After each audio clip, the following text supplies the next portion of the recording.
알아두면 부자 되는 이 경제 상식들을 전하는 팝콘 경제 시간입니다. 자, 어느 날 무심코 통장을 봤더니 내가 모르는 돈이 들어왔다. 혹시 이런 적 있으신가요? 아무래도 이제 다른 사람에게 가야 할 돈이 잘못 들어온 것 같은데 어떻게 해야 될지 몰라서 당황했던 적 사실 많은 인구는 아니겠습니다만 간혹 이제 이런 사람들을 찾아볼 수가 있습니다. 자, 이럴 때 과연 어떻게 해야 될까요?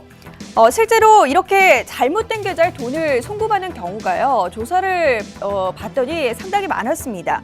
이 하루에 100억 원 넘는 돈이 실제로 가야 할 사람에게 가지 않고 엉뚱한 사람에게 송금되고 있다라는 통계도 있는데요. 지금 이게 타행 착오 송금 반환 청구 현황인데 이렇게 인터넷 모바일 뱅킹, CD기, 영업정 참고 등 이렇게 총 합쳤을 때 상당히 많은 수들이 잘못 이체가 되고 있었습니다. 그리고 얼마 전에는 지난 1년간 잘못 송금된 돈 액수가 1,708억 원이나 되는 것으로 조사되기도 했습니다. 자, 그동안 이렇게 잘못 송금이 되었을 경우에는요, 어떤 순서로 돈이 처리가 되었냐면 착오 송금인이 은행에 전화를 해서 제가 돈을 잘못 이체를 했습니다 라고 이야기를 하면 은행이 또 수취인에게 돈이 잘못 입금되었다고 합니다. 그 돈을 다시 돌려주세요라는 그 과정을 이제 전해서 굉장히 복잡한 과정으로 이어졌는데 지난달에 발표가 되었습니다. 이제 그 과정들을 이제 간략화시키면서 착오 송금인이 송금은행 콜센터에 이제 전화를 하면 수취은행 영업점이나 수취은행 콜센터를 통해서 바로 이제 수취인으로 송금을 다시 한번 받을 수 있도록 그렇게 했는데 기존에는 이렇게 잘못 송금한 사람이 은행에다 또 이야기를 하고 은행이 또 다시 그 잘못 송금된 사람에게 이야기를 하고 하면서 굉장히 번거로웠고요.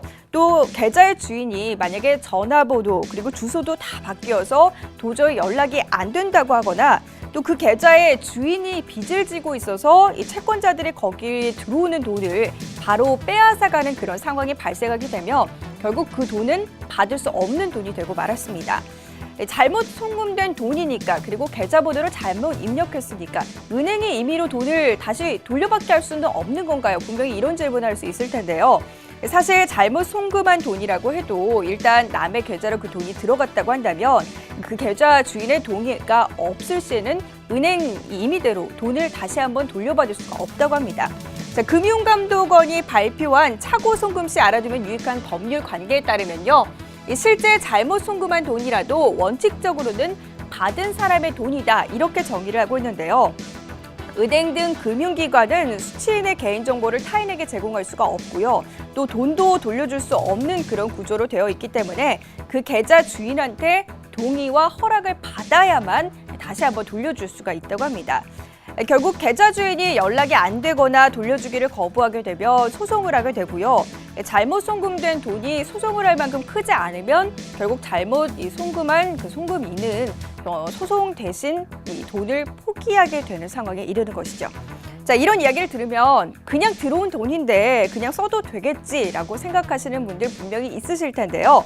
자, 잘못 보낸 게 아니라 잘못 들어온 돈을 받은 입장이라면 그리고 잘못 들어온 돈이 만약 굉장히 크다면 이 돈을 그냥 찾아서 써버리고 내 개인정보를 은행에서 삭제해버리면 되지 이렇게 생각하시는 분들도 있으실 것 같습니다. 만약 이제 잘못된 입금된 돈이 이 돈인 줄 알면서도 사용을 했다면요. 형식적으로는 횡령죄가 성립할 수 있어서 이 횡령과 배임의 죄를 보면 횡령죄가 성립할 수 있어서 형사처벌을 받을 수가 있다고 하고요. 민사적으로는 또 입금된 돈 전액에다가 법정 이자까지 가산을 하면서 반환해야 된다고 합니다. 자, 계좌이체 과정에서 발생할 수 있는 이런 송금 오류, 혹 통장에 정체모를 돈이 들어온다면 이게 웬 떡이야 라고 생각하면서 절대 그냥 써서는 안 되겠습니다. 혹시 그런 일이 생긴다면 그 즉시 은행에 알려야 한다는 것 꼭 잊지 마시길 바라겠습니다. 자, 지금까지 팝콘 경제였습니다.